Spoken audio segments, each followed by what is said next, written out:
Good morning, Mindanao, bro. Morning, we're in Dapitan. Dapitan na tayo, Zamboanga del Norte. After almost 2 days ng biyahe, nag-roro tayo via Fastcat. So safe and sound, nandito na tayo sa Mindanao. Ayan, napaka safe and convenient ng travel natin. Wala tayong na-encounter na Thank aberya. you Fastcat, thank you Fastcat. So today, syempre, ano pa bang gagawin natin? Overlanding tayo. So may isang spot daw dito sa may Dapitan, maliit na cove. So check natin yan. And may mga kasama tayo. Ayan pala, si Kuya pala unang-una. Si Kuya, anong pangalan mo, Kuya? Jury. Si Kuya Jury. Ayan. Oghay ka, Kuya. Oghay ka, Kuya. Ayan, so yan kasama natin. Tapos ayun, 3 kotse tayo ngayon. Sa unahan, 2 kotse yan. Papakilala natin sa inyo mamaya pagdating natin dun sa spot. Abangan nyo guys, kasi mga taga Papua New Guinea dong kasama natin. So, na mahilig din sa overlanding. Yan.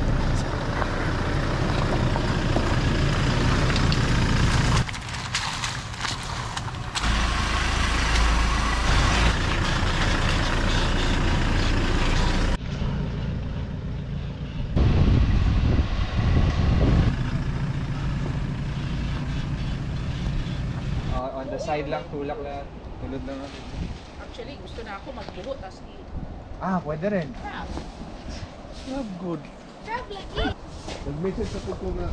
Exercise dito, oh.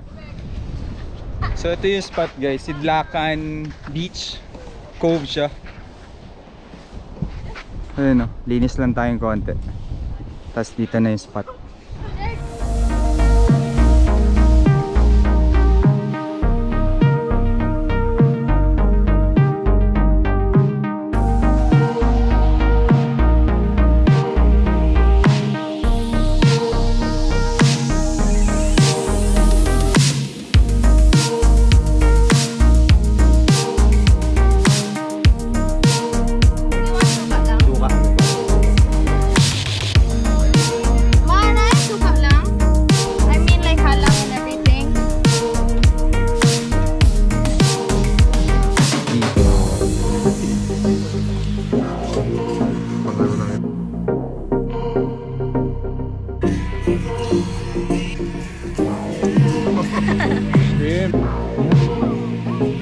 Uy!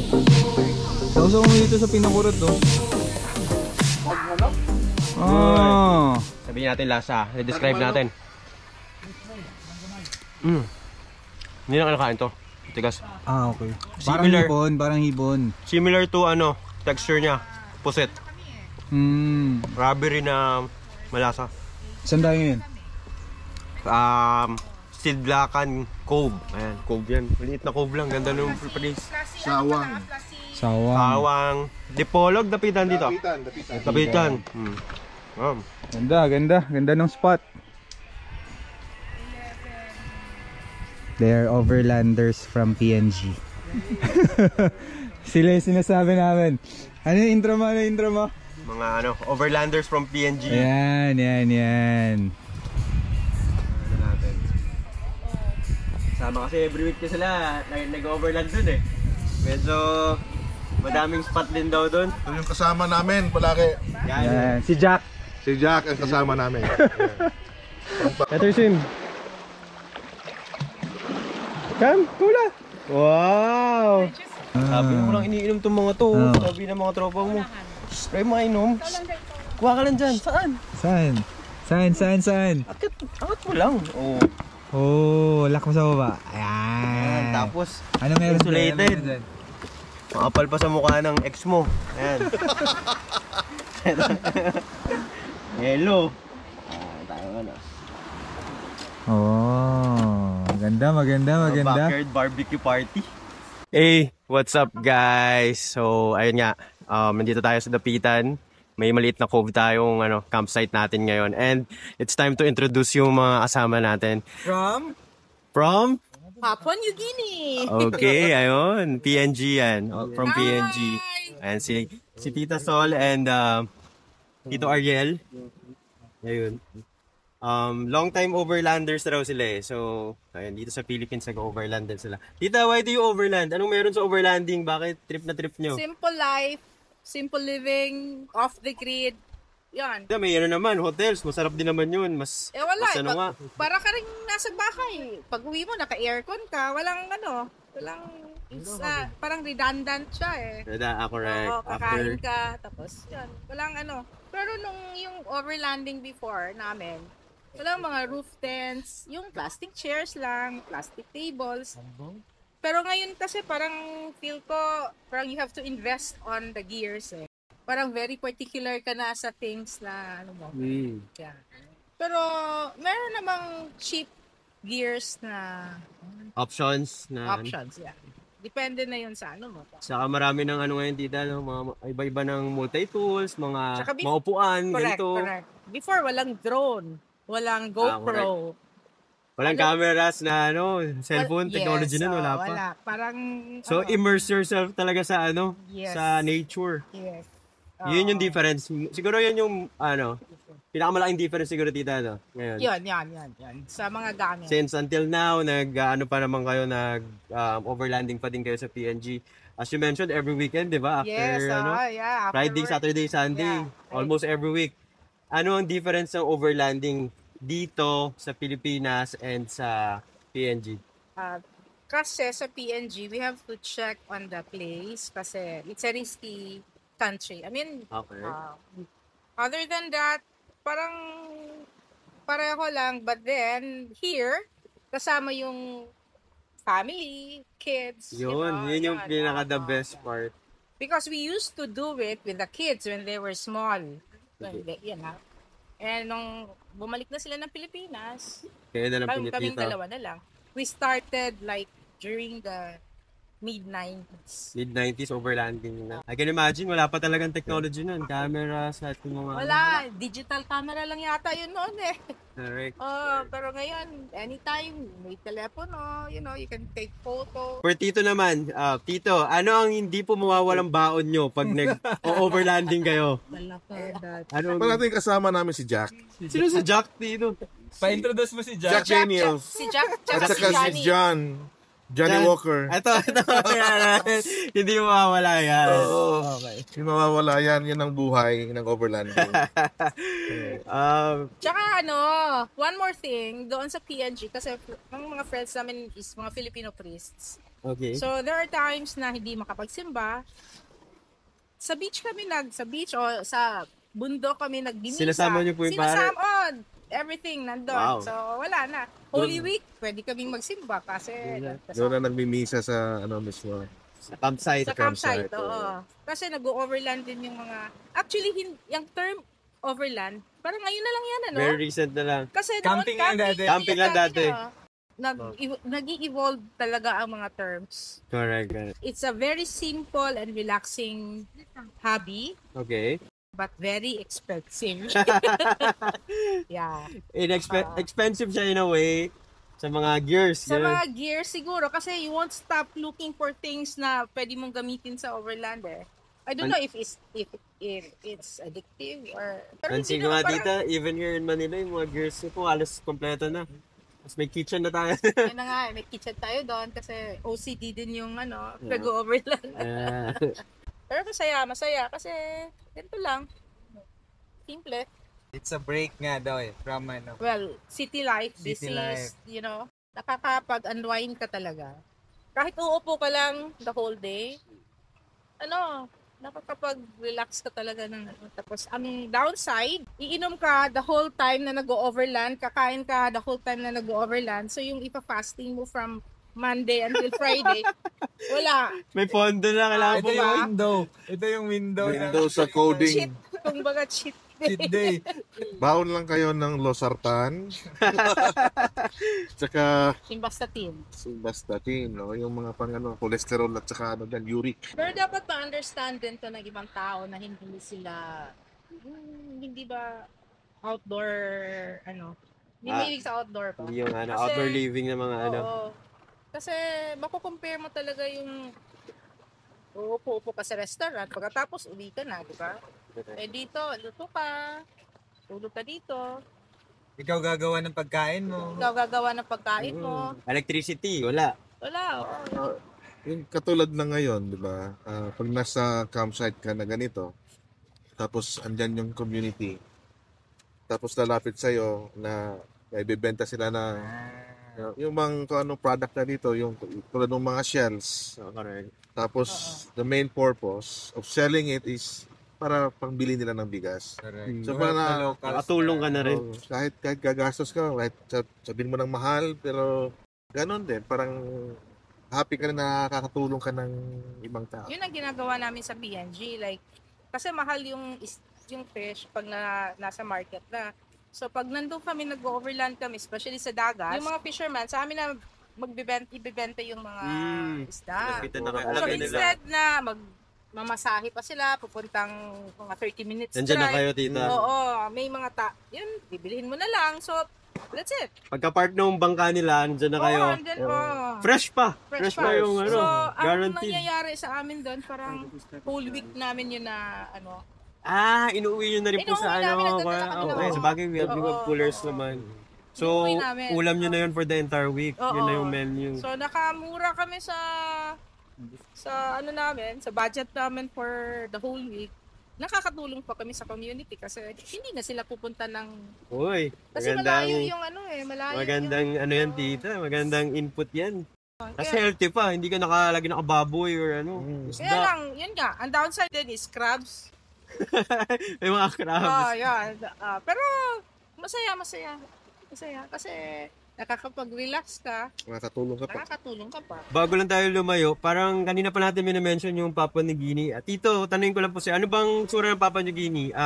Like same sa Philippines, Yeah, tropical siya. Tropical din. Parang Pilipinas lang din. climate, same. Oh, Same, same. exactly same. Oo. So, ang mga target na campsite nyo po is similar to this one, like Beach beach, and bundok. bundok. Virginia Wilson, nagpupunta doon, nagka-kite, nag-win, ano ba yung tawag doon? Kite surfing. Kite surfing. Oh. Tapos si Will Smith, basta marami-rami din nagpupunta kasi dive sites, magaganda din doon. Eto tita, kasi ngayon, overlanding, paired dyan with, yung rig, kumbaga, yung fire natin. Matanong ko po kayo, years back, ano yung gamit yung rig talaga na nag-survive sa lahat ng road? Nakaano kami dati, meron kaming Land Cruiser kasi yung sa company. Campo na, Land Cruiser, nako tita, sobrang ngayon yan dito sa Pilipinas, yan ang goals ng lahat. Land Cruiser. Tapos Hilux. Yun. Hilux. Tsaka yung tawag na doon yung Toyota Surf. Ay, medyo similar sa Hilux. Forerunner yung gamit namin doon. Sana magkaroon dito. Actually, magandang araw. Even sa US po ata yan ang number Yeah. one. Surf, Forerunner. yung pangalan nun, Forerunner Surf, Toyota Surf yung pangalan. Pero ngayon Abutan ko gamit, yun, Toyota Surf. Oo. Ganda yun yung hanggang Actually, likod. May cab sarado. na, oo. Isa sa mga namin, naging sasakyan dito. Sa Parang the yung Forerunner P-Time, kami yung dati itim dito. namin na Toyota Surf. gamit namin ngayon, yung maliit na SUV, X-Trail. Nissan X-Trail, tsaka meron kaming patrol. So yun, tita, pag overlanding, expect nyo na yung kotse nyo, madudumihan. Of Oh, course. Ano na talaga. Pag meron kang four-wheel drive, you have to give justice. Kasi alam nga naman gamitin mo sa City. Sa city. Gamitin mo talaga sa para mag-test mo kung totoo ba siyang four-wheel. Kaya ba niyang, di ba? Maximize mo yung niya, Correct, oo. capacity niya, yung niya. May kakilala kami, bago ang niya, yung Ford na Raptor. Wow. Pag umuulan, hindi gagamitin. Hindi ginagamit kasi Pero umuulan. depende din kasi sa tao yun eh. So, yan guys ang ng overlanding or living outdoors. Expect Tips. expect the worst na talaga, yung ulan. Ayun, tita, ano mga worst or medyo kakaibang experience nyo sa overlanding? Yung 15 minutes drive na rough road, nangyayari sa amin, nagiging mga 3 hours drive yon. Kasi nababalaho ka, you have to pull out your car, yung mga ganun ka. Pero yun yung adventure Yun kasi. yung ano? maganda. Yung adventure. Yung excited ka na mag-prepare for overland, tapos yung on your way ka na, mas stress ka na kasi alam mo na rough road at after ka mag-overland, Tapos magpapamekanik ko na naman, diba? Parang gano'n, pero wala, exciting. Yun lang. That's That's the beauty of overlanding. Kasi may halo lahat eh. Adventure, camping, Camping. anything goes. Minsan, pag nag-shopping tayo for overlanding, yung mga aesthetics yung binibili natin. Unahin din natin yung mga for safety naman. Dapat, tapos, first aid kit. Kami, pag Uy, na-overlook yan madalas. pag nag-overlanding kami, number 1 namin yung BP apparatus. Ano po yun? Pang BP. Pang BP, kasi meron kaming mga kasama na matataas yung... Kasi minsan kasi masyadong mainit. Hypertensive ka rin. So, ayun. Napunta tayo, tita, sa tips. Tuloy na natin to sa mga tips for overlanding. And, tita, tuloy. Ano pa mga tips na pwede natin, Yung number 1 talaga is yung for emergency. Emergency, like Kits. kits, yan. Yun. Safe. Yun talaga. First aid kasi kit. Medicines. Medicines. Yun. And the rest, siguro, safety. Safety. Practice pa rin ng safety first. Kung sa construction pa, safety first. Diba? Same. It applies also yun, overlanding. Sa PNG kasi, maraming deadly na, na snakes. Kaya careful kami sa mga grass. Basta, mag-check ka sa surroundings. Okay. Kung sa beach, dapat walang bubog. Dapat ka. Okay. Parang, mindful ka lang talaga sa, safety. Huwag ma-excite, kumbaga, iba, excite. Ano na?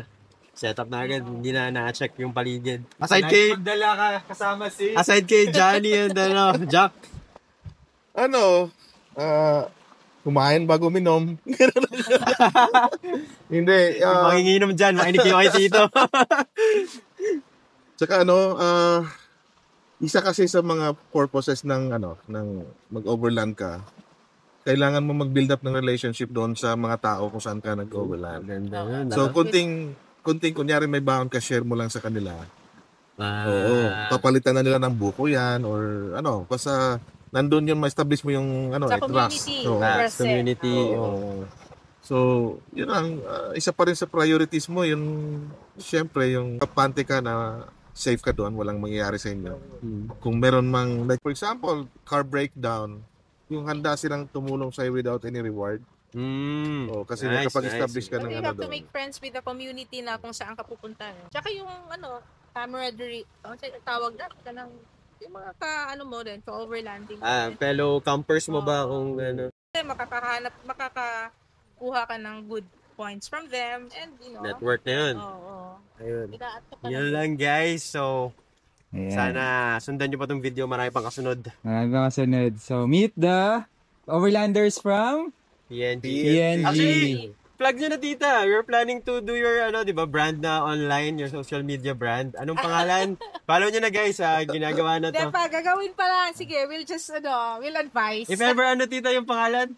Ano kang gawin? The overlanding parents daw. So magandang content to guys para masilip din natin yung beauty ng Papua New Guinea. Tsaka paano yung mga style nila for overlanding. Baka may mapulot tayo a thing or two kung paano sila mag-set up, yung mga survival nila. And yung beauty doon. Yung beauty doon. So ayun, baka next time nandun na tayo, makapunta tayo doon. Who knows? So yun lang guys. Thank you for watching. Thank you. Thank you. This is where the magic happens. Ayan, dito tayo maglelechon. Lechon belly natin. Uy. Ako para sa labo. Sayang yung bakli. So Lord, Lord. Amen. Amen. Second day dito sa Sidlakan Cove. Ayan yung ayan yung spot, yung setup. Ayan, 3 cars. So, kinausap namin ni tita yung owner na to na isara muna for us yung spot. Kami lang nandito. Ayan sila. Girls nag-sunbathing. Ito yung tatago sa araw. Ayan yung rig natin. Ayan yung setup nila tita. Ayan yung guys, chill lang. Hi guys, good morning. Morning. Ayan. So ayan yung setup. Tapos mayroon cave dito or access, pwede kang pumunta. And then dito meron parang trek view yata to dito. May view. Siguro silipin natin in a while. Pero ganda ng spot. Madumi lang sa ano dahil sa hangin. Pero may mga photos kami nakita, sobrang linis na to. Ganda ng spot. Peaceful. Pwede ka maghamok dito or tent kasi malilim. It's parang 20 or 50 pesos lang ata yung entrance dito. Ganda, Sidlakan Cove sa Dapitan. So silip tayo dun, no? Ay, sobra. Tayo unggoy. Ha? Ano tayo ng unggoy? Ito naglalakad dalawa unggoy. So shoutout muna ako dun sa ano mo, bro. Sa shirt and shorts mo. Sino ba to? Quicksilver. Thank you, Quicksilver. Fountain to sea. Ah, maganda rin naman pala yung view dito. Fishing mo. Medyo matulis lang yung mga bato. Ano siya guys? Diba tawag dito? Limestones.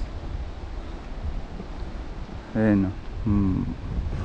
Mas mahaba pa yung beach dun sa kaliwa kumpara dito sa cove. Haba ng tubig. Low tide. Pero ganda, ano naman, parang viewpoint siya. Check natin dito. Kaya yung campsite. Ito yung cove. Dito tayo pwesto. Tuta, patay ka dito. Solid. Ganda. Ayun yung spot natin. Ayun sila, ayun yung sakyan. Ano masasabi mo dito, bro? Solid. Kung pwede lang tumira dito, titira ako dito. Binibenta daw to magkano? Mura lang. Mura lang. 50M. Pero kasama yung bundok. Tapos yung mga 3 shoreline. hectares daw. Oo, yung shoreline dito. Oo. So kulang na lang tayo ng mga 4.950. 50,000 lang pera natin. Ganda nung spot, guys. Ayan, 49,950,000 pala ang kulang natin. Ganda. Saan daw, bro? Dapitan City, Zamboanga del Norte. Ayan. Sidlakan Cove. Sidlakan Cove. So kung overlanding, dala kayong kotse, mga Kano entrance? mahal. Sobrang mahal. Sobrang ganda ng lugar eh. 20 pesos. 20 to 50. 20 to 50 pesos. Pero ang maganda kasi guys, kung naka 4x4 kayo, pwede nyong ipasok yung kotse hanggang dito. Kung saan yung setup natin. Sure, kayo na bahala kahit hanggang dyan. Yung high tide na lang babantayan nyo. Pero other than that, Ganda. solid. Car camping, friendly. Hindi masyadong sikat to. Kaya kasi may isang beach dito sa katabi. Yun yung mas sikat. So mas Ano yung sabi mo kagabi bro? Binilang mo yung kotse yung dumaan nung nakakamp tayo. So sobrang daming dumaan, mga 3. Locals pa lahat. Locals lang. So yun. So yun, ano to, medyo tagupan, lesser known spot.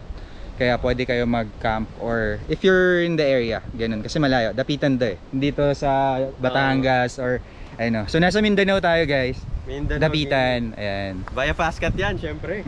Thank you, Fastcat. Karating kami ng safe, convenient, and fast. So yun lang, guys, magpa-pack up na kami at babalik na kami dun sa city. Check nyo yung mga next videos. May adventure tayo kasama yung mga overlanders from PNG. Family ni Bri. So tayo? Baka mamaya guys, di pa lang sure, baka magdakak tayo. I'm sure naririnig nila yan eh. So Dakak. silip tayong dakak. For people na mga 90s, naririnig natin madalas yan. Okay. Nandito pala Pag Dapitan kasi dakak yun. Ganun. yun pala yun guys ha. Pag Dapitan, dyan sikat yan. So guys, ayun. Check nyo yung mga next videos natin kasi babiyahe tayo from Mindanao naman to Luzon and with the gang sa yung mga kasama natin ngayon. So that's it, pack up muna kami and then we'll go. Thank you guys for joining us sa adventure namin. Let's go!